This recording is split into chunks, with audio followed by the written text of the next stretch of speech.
All right, so we're diving into some pretty intense stuff today. Yeah, this is a big one. We've got this press release, and it's, well, let's just say it landed right on Elizabeth Carson's desk. Oh, wow. Yeah. For those who might not instantly recognize the name, that's Billy Carson's wife. Right, of course, yeah. Forbidden Knowledge. Exactly. She's the co-founder of Forbidden Knowledge, Inc. And, well, this press release... It's a bombshell. You could say that again. It really shakes things up for Billy and his whole 20-year, career digging into all these ancient mysteries and alternative theories, all that forbidden knowledge, as he calls it. Yeah, and it's not just Billy's career on the line here. We're talking about the future of his entire company, too. Absolutely. They're heading for an IPO, and this could really throw a wrench in the whole thing. Yeah, no kidding. So let's get into this press release. Why is it causing such a stir? What's the big deal here? Well, it all comes down to Billy's whole shtick.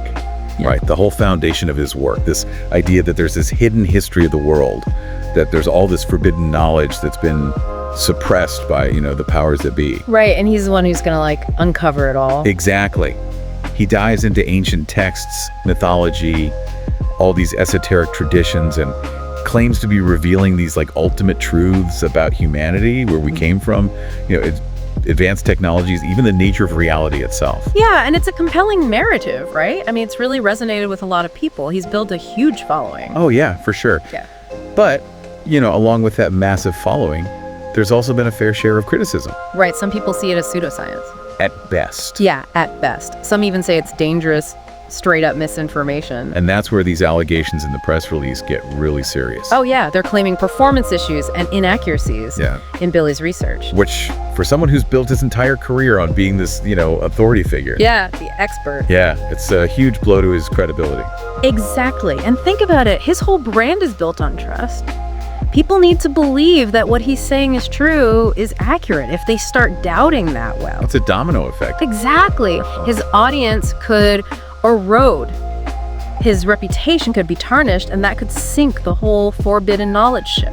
And it gets even more complicated because the press release also mentions some potentially, let's say, harmful statements that Billy's made towards the Christian community. Right.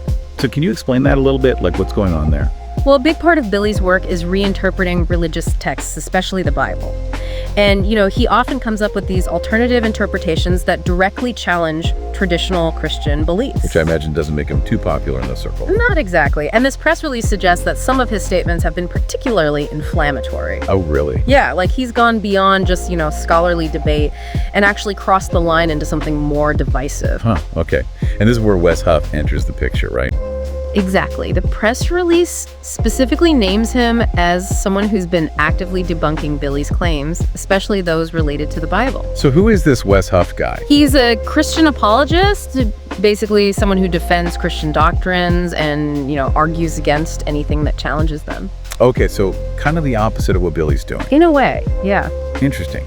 And according to the press release, he's taken issue with some of Billy's interpretations, specifically those regarding the crucifixion of Jesus and even Jesus' marital status. Yeah, and it went beyond just writing articles or making videos. They actually had a public debate. A debate? Whoa. Yeah, apparently it drew a lot of attention. And according to this press release, Billy's views were pretty much discredited as a result. So this isn't just, a friendly disagreement between colleagues. This is a full-blown clash of worldviews. Absolutely. And the timing, as we mentioned, couldn't be worse for Billy and Forbidden Knowledge. Yeah, they're about to go public. Yep. They need to show investors that they're a stable, reliable company. And this whole controversy throws a massive wrench in that plan. So for our listeners out there, what does all this mean for you as followers of Billy Carson's work?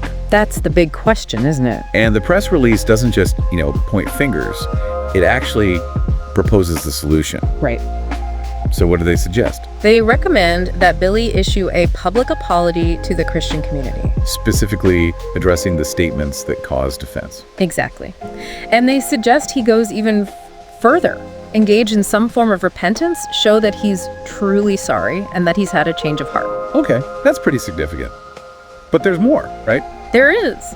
They actually recommend that he considers collaborating with Wes Huff in the future. Whoa, wait, collaborate with the guy who's been publicly taking apart his work? That seems kind of crazy. It's definitely a bold strategy. It Right. could be seen as a genuine attempt to mend fences and, have a real dialogue. Yeah, show that he's open to different perspectives. Exactly. But of course, it could also backfire spectacularly. Yeah, people might see it as a sign of weakness or think that he's compromising his principles. It's a risky move, for sure. So can Billy actually pull this off? Can he redeem himself and salvage his legacy after all this? Yeah. And could working with Wes Huff really be the key to rebuilding trust and moving forward? That's the million-dollar question. It definitely gives us all a lot to think about. Thanks for joining us for this deep dive. It's been quite a ride.